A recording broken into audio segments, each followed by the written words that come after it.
চাচাতো বোনের মনে একই আকাঙ্ক্ষা কাজ করছে, তাই তো সে এত কেঁদে চলেছে।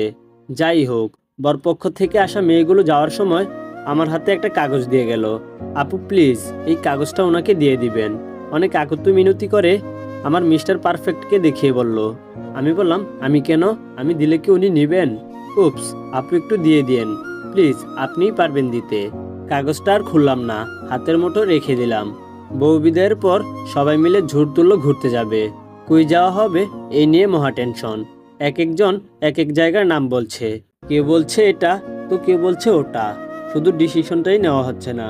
আমি মক্কেল দাঁড়িয়ে থেকে তাদের কাণ্ড দেখছি। এর ফাঁকে আমার উনি যে কোথা দিয়ে বের হয়ে গেলেন আমি তার টেরও পেলাম না।